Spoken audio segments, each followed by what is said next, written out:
All right, so we're on, back at taking notes. We're going to review a little bit in regards to how to take notes in case you forgot. But hopefully over the last, well, I should say the first month of school, we kind of hit that up pretty hardcore. So we'll try to see how well you're doing on this. So anyways, today, tomorrow, and Thursday, we're going to be going in here talking about cooling systems. It's our new unit. Next week, Monday, we'll probably be out in the shop. I will give you a demonstration of what the lab looks like, what your responsibilities will be for the lab, all that sort of stuff. It's going to be linked in with what we're going to be talking about over the next 3 days. We'll get you a new Ford ACE assignment. We'll give you a study guide, and then we'll proceed to do the lab, right? And then eventually we'll have an summative assessment. Wash, rinse, and repeat, very similar to what we just got done doing over the last, essentially, month and 3 quarters. All right.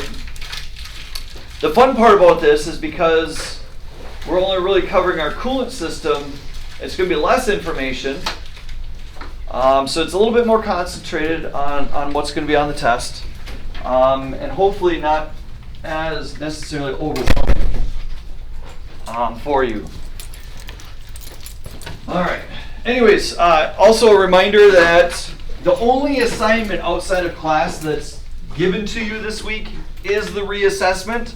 So you can pour all your energy and focus into doing that for this class to be able to make sure that you are turning that in by Friday's midnight deadline.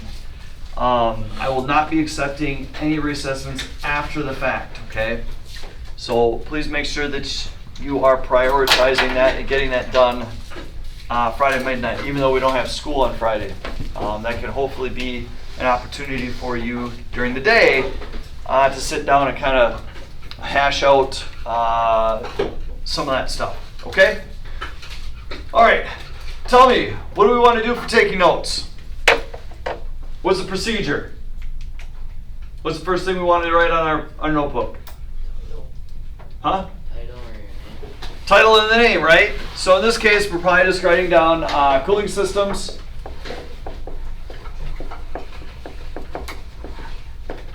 Write down your name. What's the other thing that we want to put down in our notes, at least at the top? The date. Today is 10/22. All right. And again, we should be on a fresh blank sheet of paper, so that's kind of fun.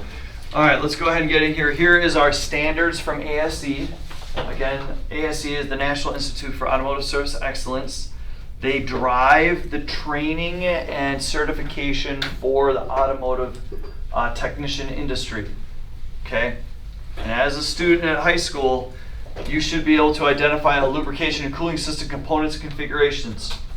We've done the lubrication side of things. Now we're going to focus in on the cooling system side of things. You should be able to perform a cooling system pressure and dye test to identify leaks, check coolant condition and level, inspect and test the radiator, pressure cap, coolant recovery tank, heater core, and galley plugs. A lot of probably new terminology there in regards to the cooling system. We'll talk about what all those are, but that's really going to kind of consist of our lab when we get out in the shop next week. Okay, so you can kind of a foreshadowing of what the lab looks like. And then finally, you as a student will be able to demonstrate the understanding of proper engine cooling system operation. How does it function? Okay, so we're talking about components and configurations. Then we're also going to be talking about its function or operation. So based off of that information that you have on the screen, go ahead and think about an essential question or questions, 1 or 2, that you might have in relationship to the information provided you on the screen, because this is what we're covering. Keep in mind that at some point in time, probably next week, once we get through all this, you're going to come back and answer this question, because you should be able to once we get through everything. And again, don't overthink it, right? This doesn't have to be the most sophisticated, ultimate question of all time. It can be something very simple that you want to know.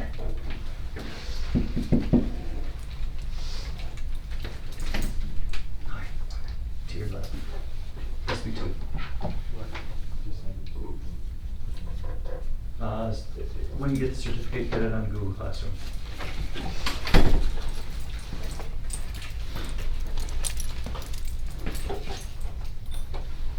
Oh, where's this? Okay.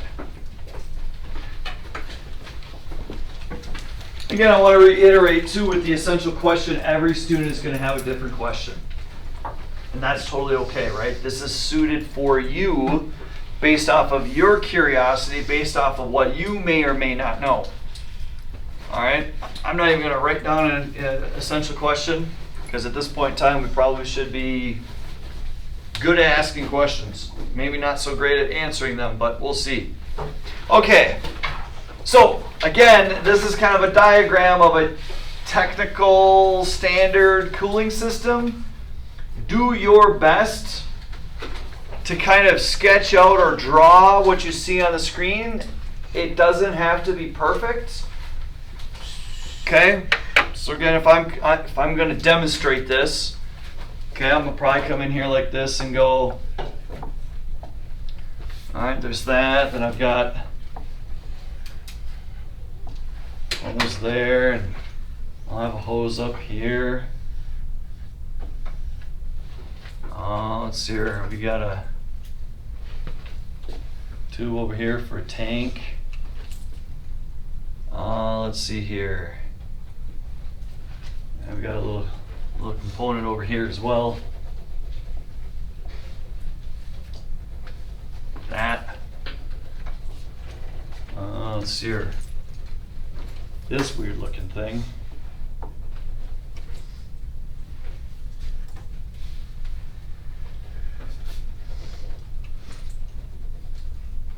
And of course we've got our fan. Looks like a flower.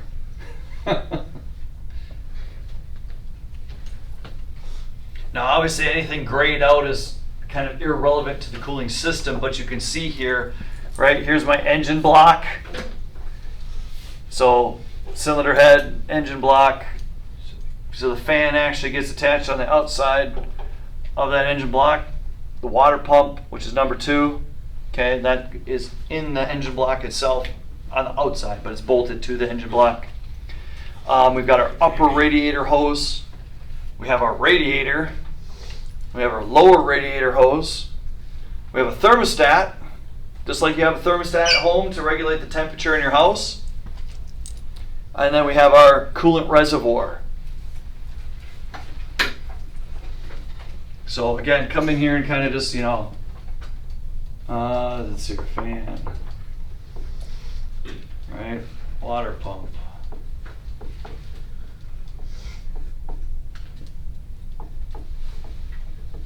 Upper radiator hose.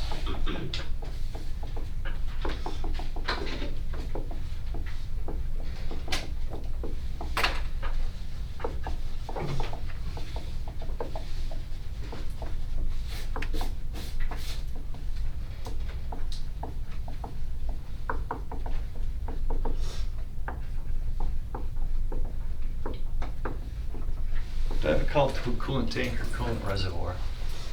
Coolant reservoir. Coolant tank, same difference.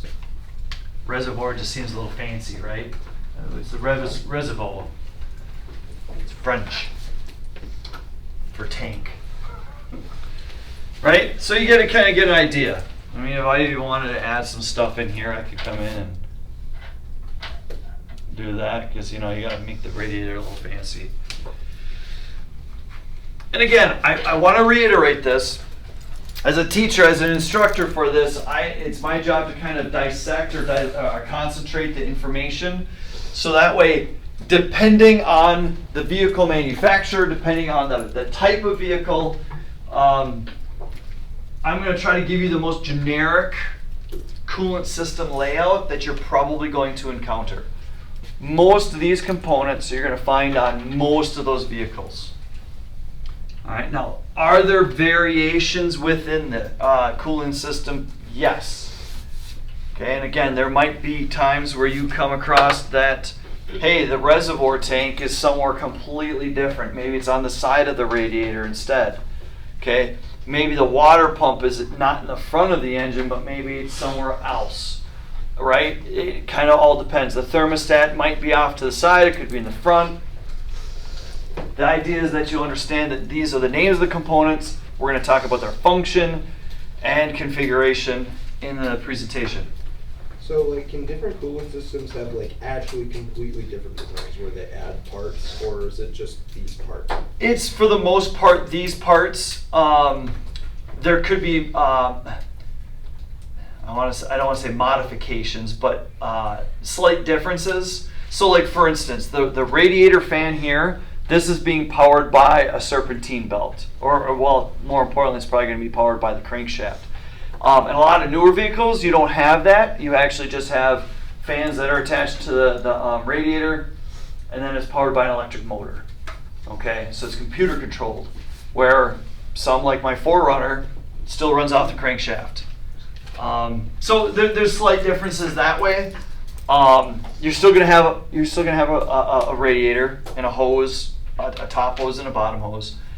But let's say I have a Porsche, right? Instead of having the engine in the front of the vehicle, it's in the back of the vehicle.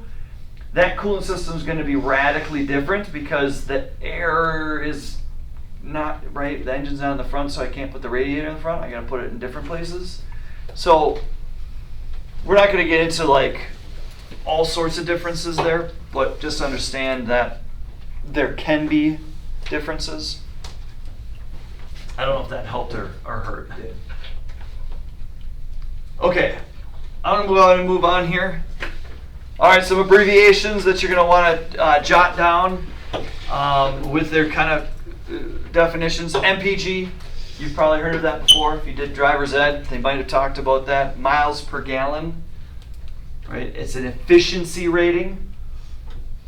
PCM, okay? Anytime that you see module in the name, specifically a control module, that's a computer, okay? A control module is a computer. So in this case, what are we controlling in the computer? The powertrain, okay? Which is going to be impactful for essentially the engine, okay? The operations of the engine, powertrain control module. HC, abbreviation for hydrocarbons, also known as gasoline, okay? Hydrocarbons. CO, carbon monoxide. If you were taking chemistry class at any point in time, HC and CO are two chemical compounds. One's a gas, one's a liquid. So kind of fun in that regard. I really don't know if I like my drive.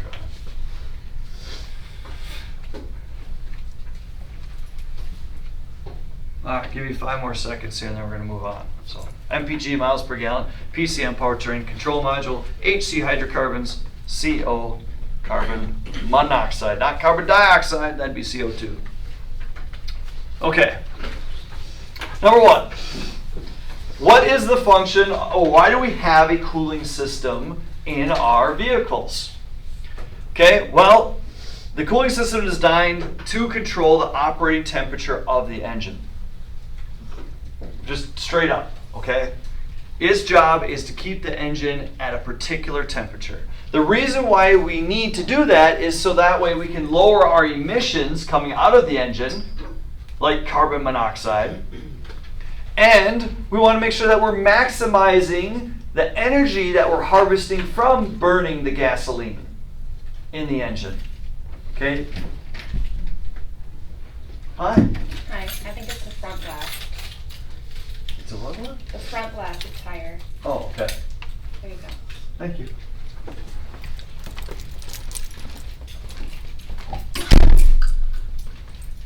All right, so cooling system must control the operating temperature of the engine, again, for 2 reasons, right? Lower emissions, better efficiency. This will also result in the best fuel economy and performance out of our engine, right? I want as high a mile per gallons as I can get, and I want as much horsepower to be able to tow stuff, to be able to accelerate onto 41 or a highway, right? All sorts of stuff. All right, the coolant operating temperature is normally between 180 and 210 degrees Fahrenheit. That's what we're shooting for. Okay, important to know those two temperatures. So, when I'm driving down the road, right, whether it's January or July, engine starts off cold when I start it. We want to get up to 180 to 210. Once we reach that range, we don't want to go over it, obviously. Okay, so we need to remove some of that heat once we get into our operating temperature to regulate that. That's our cooling system getting involved. We know that between 180 and 210 degrees Fahrenheit, the engine operates at its best. It's able to burn the gas as efficiently as possible. It's able to have the maximum performance as possible. Okay? So that's kind of the Goldilocks range. We don't want it too hot, we don't want it too cold. We want it just right.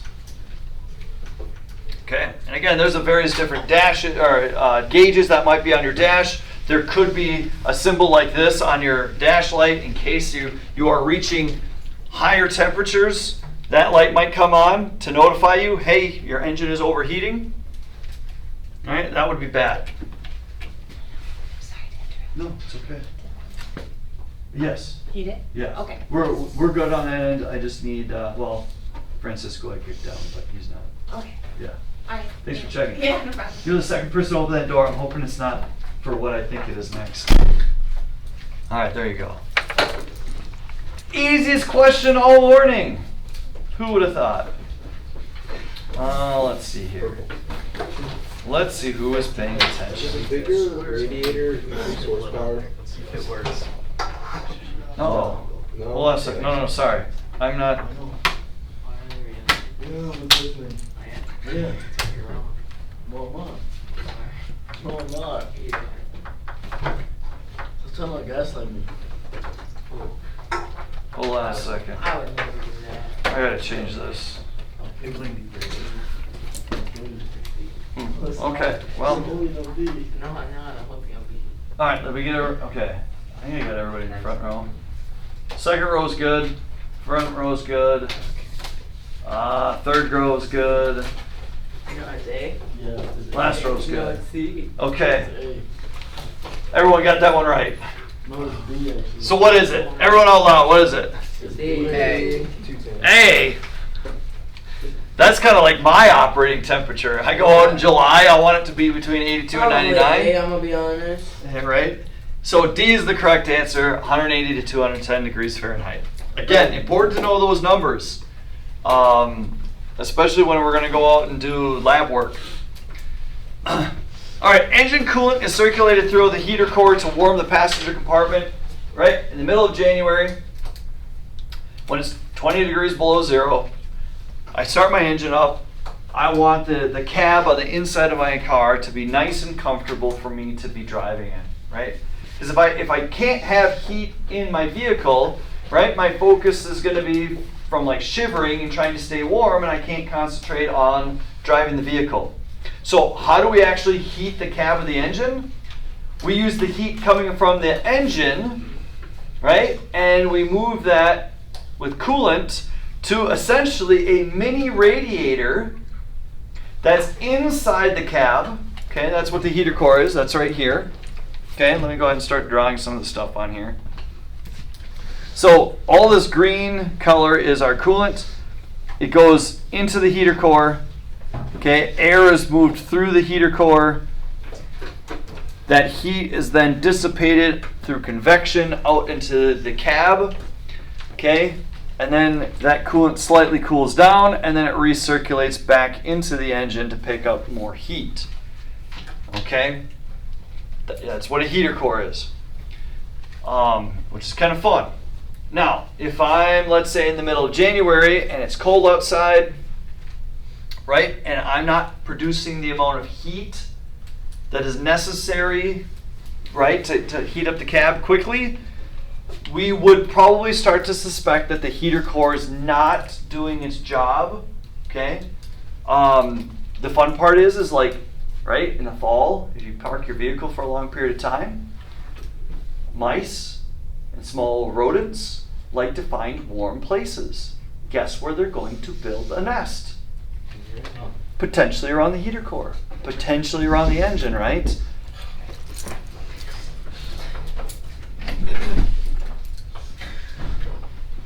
McDonald's, huh?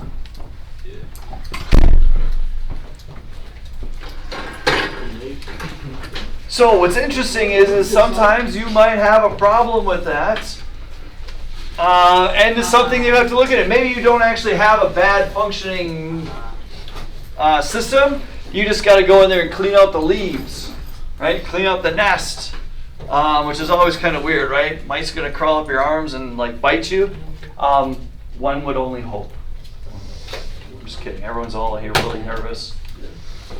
Typically, heater core is off limits for a lot of things because it's inside the cab and that's locked up. But just something to think about. Okay. Again, here's a picture of it, what a heater core looks like. Again, it looks like a mini radiator. That's because that's what it is. Okay? And it's inside, behind the dash. You hit the heat on in the car, he's supposed to come out. Now, one thing to keep in mind that I'm kind of jumping ahead, right? If you ever notice on your dash that your vehicle is starting to overheat, right? Oh crap, right? Engine is getting hotter than 210 degrees. That's not good. I'm literally risking my engine burning out. One simple solution that you could do to kind of get you where you need to go, crank the heat. Okay? Crank the heat. Okay? If it's the middle of July, your engine's overheating, crank the heat. Roll the windows down. You're going to be sweating like crazy, but guess what? It's going to hopefully assist the radiator in the front to take that temperature away from the engine so that way the engine doesn't blow up basically in your face. Right? I had to do that one time. Yeah, you don't want that to happen because you're going to be on the side of the road going, I can't go anywhere. One time back in high school, I was driving around in my Saturn. I hated that car. Okay? I was driving to my uncle's house. It was like 20 minutes away from my mom and dad's. We're having a kind of a party. I was driving alongside like a country road, like in the middle of nowhere. And all of a sudden I noticed the gauge on my coolant temperature sensor was kind of going up. And I'm like, whoa, that's way higher than it needs to be right now. And I'm like, crap. Okay, roll down all the windows, crank the heat on, and literally that helped it go back to where it needed to be, even though it was like 90 degrees outside. I was like, you ever get like hot, where to the point where like you're itchy? Yeah, that's nasty. That's where I was at. I was just like tingly in my legs because the heat was all blowing on my legs, and it was rough. Okay. So that's one thing you can do in an emergency if you need to. All right, the water pump. The water pump is our heart of our coolant system. The same way that an oil pump is the heart of our lubrication system. Okay? Very similar in terms of their operational function. The only thing is the water pump, instead of circulating oil, it's circulating the coolant throughout the engine. Alright? If your water pump fails, it's like having a heart attack. That coolant no longer circulates, which means now I can't take the heat away from the engine and get it to the radiator.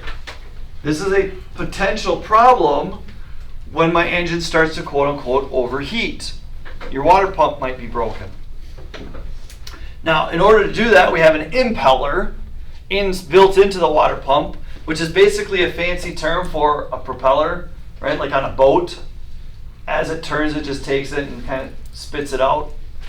It's just an internal propeller. That's what's going to circulate the coolant throughout the water jackets. The water jackets are the passageways for the coolant to travel through the engine, right? Just like the oil galleries are kind of the passageways for oil in our lubrication system. Okay, the water jackets are the arteries and veins of our coolant circulatory system. All right. Now, when the coolant is hot enough to cause the thermostat to open, it flows out of the engine and into the radiator, where then the heat is transferred to the surrounding ambient air. So again, just kind of backing up here, right? I start my car, my vehicle in the morning. Engine's been sitting all night. It's cold. It's ambient air temperature. Let's say it's 60 degrees. Cool. 60 degrees is outside of the 180 to 210 degrees I need. So instead of allowing that coolant to circulate up to the radiator to cool the engine, we want to force the engine to heat up as quickly as possible to get between 180 and 210 degrees. Okay, so essentially what we do is we shut off our ability to circulate coolant throughout the entire system, and we concentrate that circulation just in the engine itself. Okay, so as it's going through the engine is allowed to bring up to temperature as quickly as possible. Once I hit that 180 to 210 degrees coolant temperature, the thermostat, which looks like this, basically heats up and it opens up to now allow that coolant that's inside the engine to circulate outside of the engine to the radiator, where now we can start extracting that heat away from the coolant and basically tossing it out into the environment. And then we have cooler coolant, it's kind of weird to say, to go back into the engine now to pick up more heat, and now we can keep throwing it out. Okay? So that allows the temperature of the engine to hit 180 to 220 and then basically stay there the entire time. Okay? Very critical on that end of things. I will tell you this. If a thermostat is broken, you're going to have one of two options. Okay? Or I should say one of two symptoms. If a thermostat is broken and it's stuck in a closed position, right, where it can't open, for whatever reason, that causes the coolant not to be able to flow out of the engine. You're going to have an engine that overheats, right? Because eventually that coolant just gets so hot, can't get rid of the heat, engine's going to overheat. So you have a bad closed thermostat. If, however, my thermostat is stuck open, that allows the coolant to flow out of the engine to the radiator, back and forth, while the engine is still cold, which means it takes a longer period of time for that engine to actually reach its operating temperature, which means the engine is actually now going to burn the fuel less efficiency. You're going to have higher emissions and less performance. Okay, and that's not a good thing either, because now I get extra carbon buildup in my inside of my engine, on my pistons, and all sorts of stuff, right? Which is bad. Long term, that can very, very much damage your engine. So the function of this thing is critical to the overall kind of success. And again, a thermostat is the exact same thing as your thermostat in your home, right? You set it in the wintertime to 70 degrees, right? As soon as the temperature in the house drops to 68, 69 degrees, thermostat says, hey, I need to be at 70. It tells the furnace, turn on, warms up the house back to 70 degrees. Once you hit 71, the thermostat says, okay, now I'm too hot, shuts the furnace off, right? And it regulates the temperature inside the house to be at the temperature you want it to be. Same concept here. Now, we have to also understand that not all engines are liquid cooled with coolant. Okay? Not all engines use antifreeze or coolant to regulate the temperature of the engine. Older vehicles, think like Volkswagen Beetles, you know those kind of weird looking cars, like old school ones, they had the engine in the back, not in the front, and they didn't have a liquid cooled system, they had air cooled. If you ever look at Harley Davidson motorcycles, all their engines air cooled. Those are a little easier to cool because they're already kind of exposed to the environment. So as I'm driving down the road in my Volkswagen Beetle or a Harley Davidson motorcycle, what's happening is air is rushing past the engine, and you see all these little fins right here? All right, you see all these fins? Air is able to rush past that, and then basically through those fins, where they get hot from the engine, and the air is able to kind of take it away. So essentially, we've got kind of a radiator that's designed and built into the actual structure of the engine itself. It's a very simple design. It works well. The only problem is it's not as good as a liquid-cooled system. So these engines, at least on the Volkswagen Beetle, were notorious for overheating, especially considering that the engine was in the back of the vehicle. So there wasn't a ton of airflow getting into that. Now you would see the more modern day Volkswagen Beetles, they've switched over to a liquid-cooled system because it's much, much more efficient. Okay. Keep in mind too, the term that we're going to use here for air-cooled engines is convection. Okay. Convection is the term we use to carry heat away from a source into the ambient air ambient air.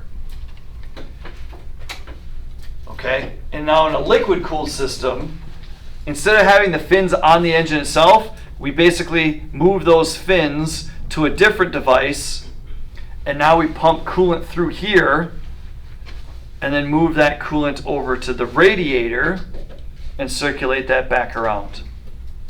Okay? Same concept, we just kind of shift it over where we take that air and get it convected out into the environment. Which is nice because now I can move the radiator anywhere in my vehicle where I get good airflow, okay, away from the heat source, which means I have more efficient evacuation of that heat. It's not right on the source.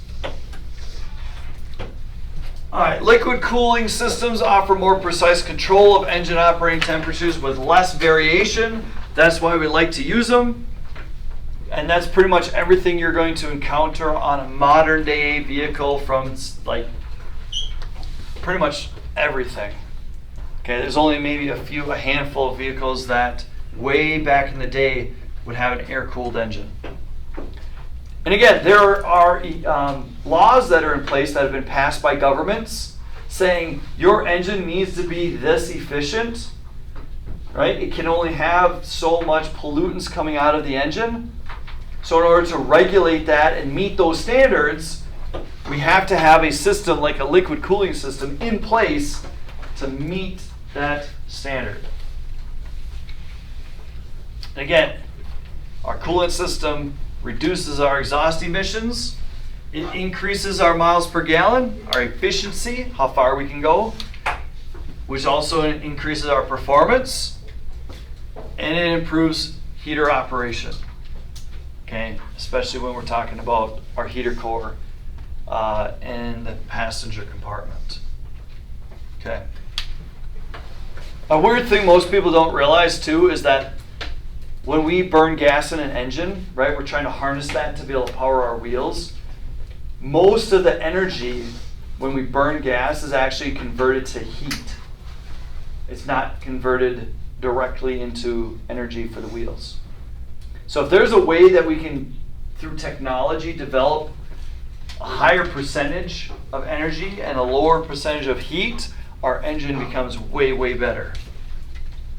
All right, the radiator. Again, this is kind of our little box that the coolant goes into after the engine is heated up to its operating temperature. And this device or component in our coolant system is responsible for transferring heat from the coolant into the surrounding air. And that process is through convection.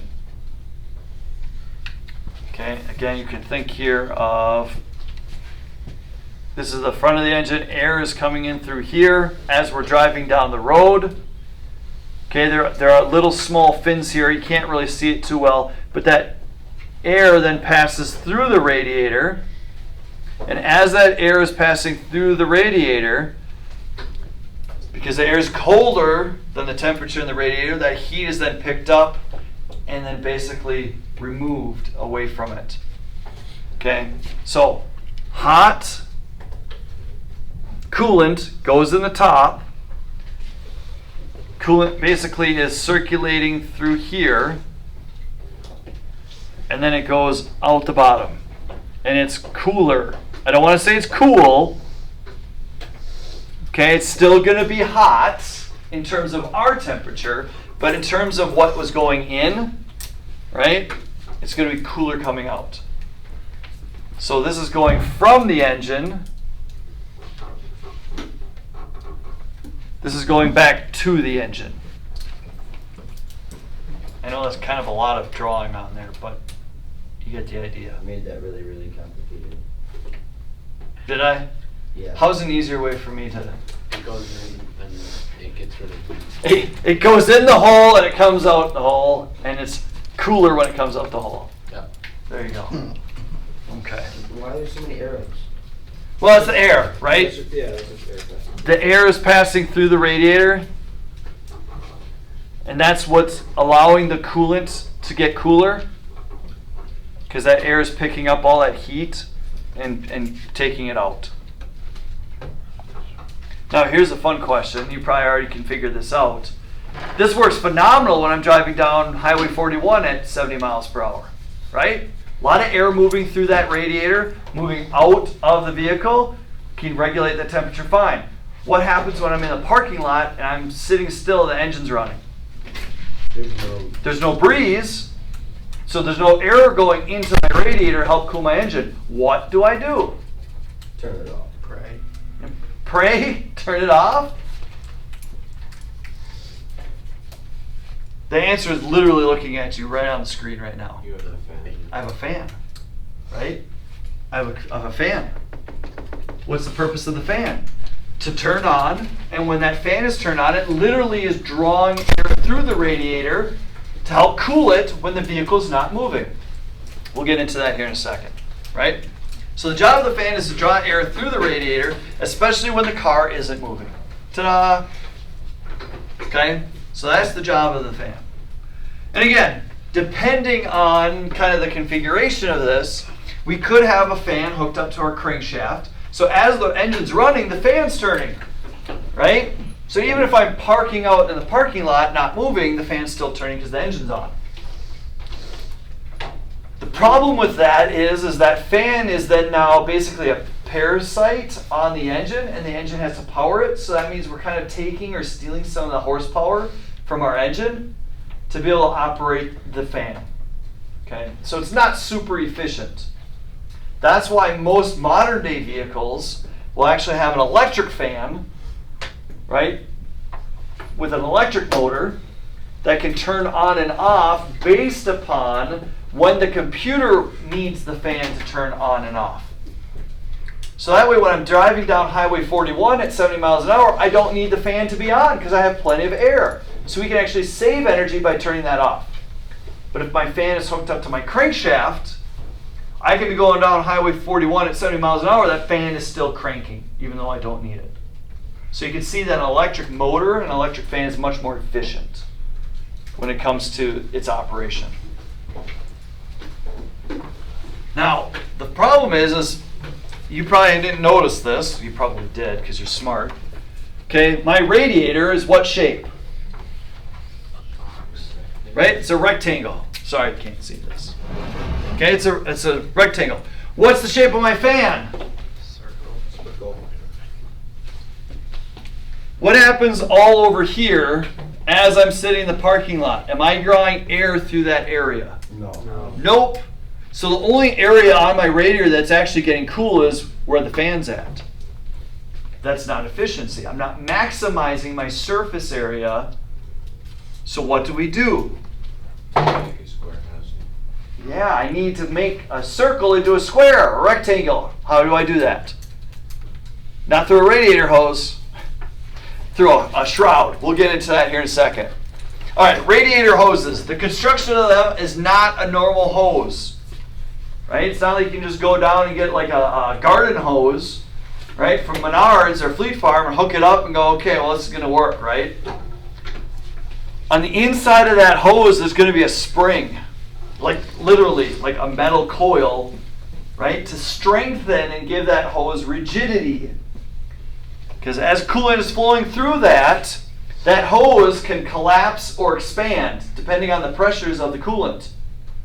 And I don't want my hose to shrink down because then that basically restricts the amount of coolant that flows out or through it. And I don't want it to expand because at that point in time, I might have too much coolant. And I could potentially cause a leak because it bursts where it's connected to the various different parts. So I need to make sure that my hose is rigid, and in order to do that, I have a structure built into that hose.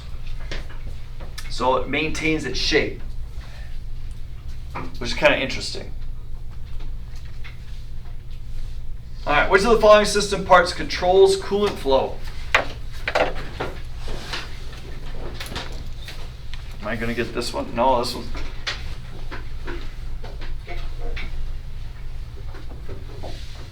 Oh my goodness, really?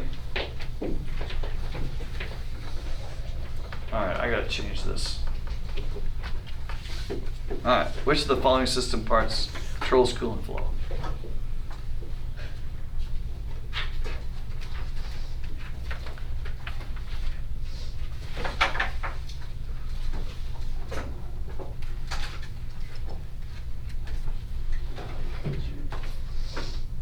All right, I think we got everybody. Yeah. Easton, I get you? I don't think I got you. There we go. Jonathan, did I get you? I don't know if I did. All right. There we go. All right, I'm not even, I gotta go fix this. Tell me, what's the answer to the question? Which of the following system parts controls coolant flow? C. C, the thermostat. Okay. A fan controls the flow of the air through the radiator. The radiator is responsible for basically taking the heat from the coolant and giving it to the air. It doesn't regulate the flow. A temperature sensor regulates, or not regulates, it actually monitors the temperature of the coolant.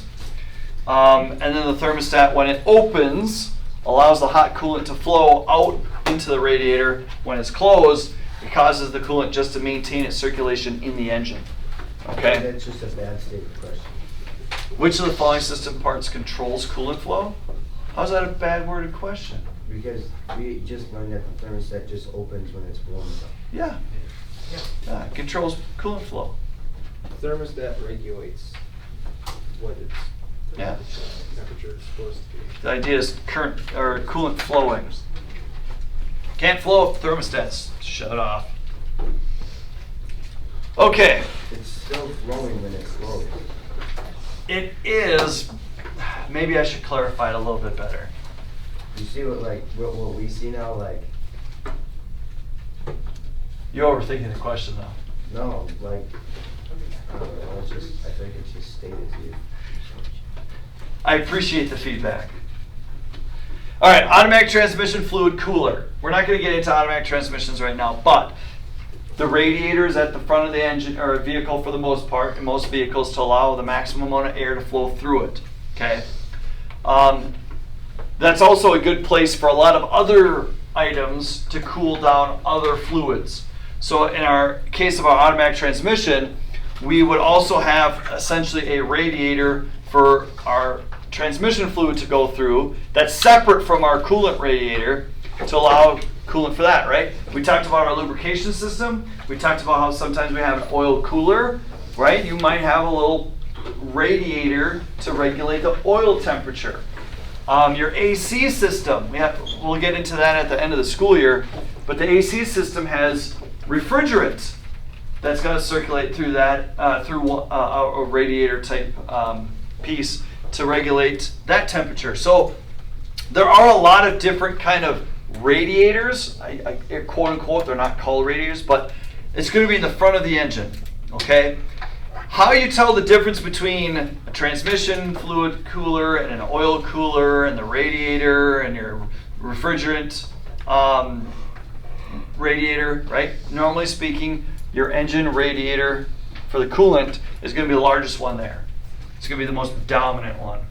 Sometimes you might actually have a radiator like this that has a built-in automatic transmission fluid cooler. That's not always the case, but just be notice that it can happen. All right, there are two different types of designs for a radiator. you can either have a downflow or a cross flow. In most cases, your cross flow, this one right here, is the more common design. Okay, cross flow is more commonly designed.